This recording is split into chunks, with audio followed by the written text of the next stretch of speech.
তথ্য তরুণীর জ্ঞান বিজ্ঞানের রহস্যময় আর আশ্চর্যজনক আলোচনা নিয়ে আজ এলাম পৌরাণিক ও রহস্য ঘেরা ফিনিক্স পাখির কাহিনী নিয়ে। রহস্য ঘেরা আর বহু গল্পের আধার ফিনিক্স পাখি সম্পর্কে জানতে হলে ভিডিওটির শেষ পর্যন্ত দেখুন। আমাদের চ্যানেলে আপনি যদি নতুন হয়ে থাকেন তাহলে অনুরোধ করব চ্যানেলটি সাবস্ক্রাইব করে বেল আইকনটি প্রেস করুন। তাহলে আপনি পরবর্তী সকল চমকপ্রদ ভিডিও কন্টেন্ট আপলোড হওয়া মাত্রই নোটিফিকেশন পেয়ে যাবেন।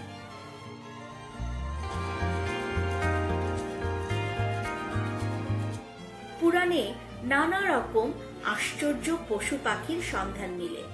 এ ধরনের জীবজন্তুর ব্যাপারে মানুষের আগ্রহ আজও কল্পনা ছাড়িয়ে যায়। কাল্পনিক হলেও বৈশিষ্ট্যের কারণে এগুলো আজ মানুষের কাছে আকর্ষণীয় হয়ে বেঁচে আছে। এমনই একটি আকর্ষণীয় পৌরাণিক চরিত্র ফিনিক্স পাখি। ফিনিক্স পাখির কথা শুনলেই আমাদের চোখের সামনে ভেসে ওঠে আগুন রঙা একটি পাখি, যেটি জীবনের শেষ প্রান্তে এসে বাঁধে নীর, দারুচিনি, গন্ধরস আর সুগন্ধি গুল্মে। এরপরে নিজেই আগুন ধরিয়ে দেয় নীরে। নীর সহ শরীর পুড়ে ছাই হয়ে যায় ফিনিক্স পাখি। এখানেই শেষ নয়, সব ভস্মীভূত ছাই থেকে জেগে ওঠে আরেকটি অগ্নিবর্ণ ফিনিক্স পাখি। প্রচলিত লোককাহিনী মতে ফিনিক্স পাখিকে হিংসুকেরা আঘাত করলে এর পালক থেকেও জন্ম নেয় নতুন প্রাণ। এদের চোখের পানিও বদলে দিতে পারে কারোর জীবন। অগ্নি এবং পবিত্রতার বদৌলতে এরা মৃত্যু পথযাত্রীদের সাময়িক জীবন দেওয়ার ক্ষমতা রাখে। ফিনিক্স পাখির কথা আগে থেকে জানলেও সম্প্রতি নতুন ভাবে আমাদের চোখের সামনে চলে আসে হ্যারি পটার সিরিজের কল্যাণে। হ্যারি পটার সিরিজের দ্বিতীয় পর্বে লেখিকা J.K. রোলিং আমাদের সাথে পরিচয় করিয়ে দেন টুকটুকে লাল এক পোষা ফিনিক্স পাখির, যার অশ্রু জলে সুস্থ হয়ে ওঠে মৃত্যু পথযাত্রী Harry. Harry Potter and the Order of the Phoenix দেখার সময় একটা পর্যায়ে দেখলেন একটি পাখি নিজেই আগুনে পুড়ে ছাই হয়ে গেল। আজব সেই ছাই থেকে আবার পাখিটি পুনর্জন্ম লাভ করছে। আশ্চর্যজনক ব্যাপার। প্রফেসর হ্যারি পটারের সাথে পাখিটিকে ফিনিক্স নামে পরিচয় করিয়ে দেন। প্রথম ফিনিক্স পাখির কল্পনা করেছিল ফিনিশীয় সভ্যতা, তবে অন্যান্য সভ্যতাতেও অনুরূপ পাখির সন্ধান মেলে। চাইনিজ পুরাণ, গ্রিক পুরাণ এবং প্রাচীন মিশরীয়দের বর্ণনায়ও ফিনিক্স পাখির উল্লেখ পাওয়া যায়। পৃথিবীর সবচেয়ে প্রাচীনতম সভ্যতা হিসেবে আজও মিশরীয় সভ্যতা স্থান দখল করে আছে। প্রাচীন মিশরে ফিনিক্স ছিল বেনু পাখি নামে। হলুদ, কমলা, লাল আর সোনালী হরেক রকমের মিশেলে রাঙা এক স্বপ্নীল পাখি বেনু। আবার কোথাও উল্লেখ আছে ধূসর, নীল, বেগুনি ও সাদার মিশেল হিসেবে। কেউ বলে বেনু বাঁচত 500 বছর, আবার কেউ বলতো 1000 বছরের ওপরে। যত বছরে বাঁচত না কেন, সেই সময় পরে যমদূত আসার আগে নিজেই নিজের বানানো আগুনে ভস্মীভূত হয়ে যেত। সেই ছাই থেকে পুনরায় জন্মাত শিশু ফিনিক্স। বেনু শব্দের অর্থই হলো আগুন থেকে সুন্দর করে বেরিয়ে আসা। এক পুরাণে বলা আছে মিশরীয় দেবতা আইরিসের হৃদয় থেকে জন্ম নেয় ফিনিক্স পাখি। অন্য পুরাণে অবশ্য বলা আছে রা দেবতার মন্দিরের পবিত্র গাছের গায়ে লাগানো আগুন থেকে জন্ম হয় ফিনিক্সের। সে মন্দিরের পবিত্র স্তম্ভ বেনবেন পাথরের ওপর বাস করত ফিনিক্স। মারা যাওয়ার সময় এলে সিনামন গাছের ডগাগুলো জোগাড় করে সেগুলো তার নীড়ে রেখে আগুন ধরিয়ে দিত। সেই আগুনে ছাই হয়ে যেত ফিনিক্স পাখি। আর এরপর যা হবার তাই হতো। ছাই থেকে জন্ম হতো আরেক নতুন ফিনিক্সের।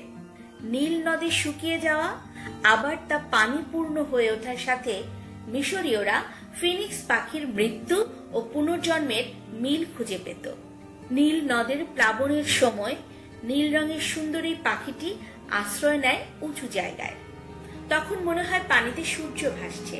এই কারণে এই পাখির নাম হয়েছে উদিতজন বা দি অ্যাসেন্ডিং ওয়ান, মানে যা উঠেছে, যা মনে করিয়ে দেয় সূর্য দেবতা রাকে। এত সুন্দর পাখি আর এত সুন্দর তার কণ্ঠস্বর যে সূর্যও নাকি সে গান শোনার জন্য থেমে যেত। পারস্য সভ্যতা অনুসারে ফিনিক্স পাখিকে আমরা হুমা নামে পাই। হুমা মানে হলো বেহেশতের পাখি। এই সভ্যতার মানুষেরাও বিশ্বাস করত হুমা পাখি শত শত বছর বেঁচে থাকার পরে আগুনে পুড়ে ভস্মীভূত হয়ে যেত, পরে আবার সেই ছাই থেকে তার জন্ম হতো। ধারণা করা হয় ফিনিক্স পাখি একই সাথে পুরুষ ও স্ত্রী সত্তা বহন করে। এক পাখা ও এক পা হলো পুরুষের, অন্য পা ও পাখা হলো নারীর। ফিনিক্স পাখি কখনো কোনো প্রাণী হত্যা করত না, বরং মৃত পশুর মাংস খেত। বিশ্বাস করা হতো ফিনিক্সের ছায়ায় কেউ দাঁড়ালে তার জন্য সৌভাগ্য অপেক্ষা করছে। ধরুন ফিনিক্স পাখি আপনার মাথায় এসে বসলো, তাহলে আপনি একদিন রাজা হয়ে উঠবেন। প্রাচীন গ্রিক পুরাণ অনুসারে ফিনিক্স হলো এক পবিত্র আগুন পাখি। গ্রিক ভাষায় ফোইনিক্স মানে দ্য ব্রিলিয়ান্ট ওয়ান কিংবা পার্পল বা লাল এবং নীলের মিশ্রণে সৃষ্ট রং। প্রাচীন মিথ অনুসারে ওই আগুন রঙা ফিনিক্স পাখিটি নাকি 500 বছর বেঁচে থাকত। গ্রিকরা বিশ্বাস করত এই পাখি আরবে বাস করে।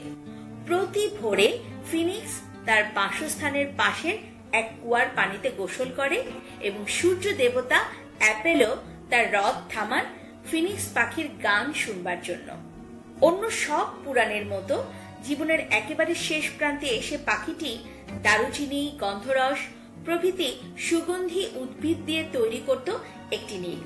তারপর সেই নীড়ে ধরিয়ে দিত আগুন। নীড় সহ ফিনিক্স পাখিটি পুড়ে ছাই হয়ে যেত। কিন্তু এখানেই সব শেষ নয়, কারণ ভস্মীভূত ছাই থেকে আবার জেগে উঠত আরেকটি অগ্নিবর্ণ ফিনিক্স পাখি। রোমান চিত্রকলায় ফিনিক্স ঈগল রূপে প্রতিষ্ঠা পায়। পারস্যের লোককাহিনী অনুযায়ী মহাবীর রুস্তমের বাবা জাল এই প্রতীক পাখিকে সযত্ন করে লালন করেছেন। গৃহহীন এই পাখিকে তিনি পেয়েছিলেন আলব্রুস পাহাড়ে। লেবানন তাদের প্রাচীন এবং আধুনিক সংস্কৃতির প্রধান বাহক মনে করে ফিনিক্স পাখিকে। অনেকে সংস্কৃত উচ্চারণে গরুড পাখিটিকে ফিনিক্স পাখির সাথে মিল খুঁজে পান। রামায়ণে এর উল্লেখ পাওয়া যায়। গরুড হলো দেবতা বিষ্ণুর বাহন, আর চীন দেশের ফিনিক্স পাখি ফেং গুয়াং নামে পরিচিত।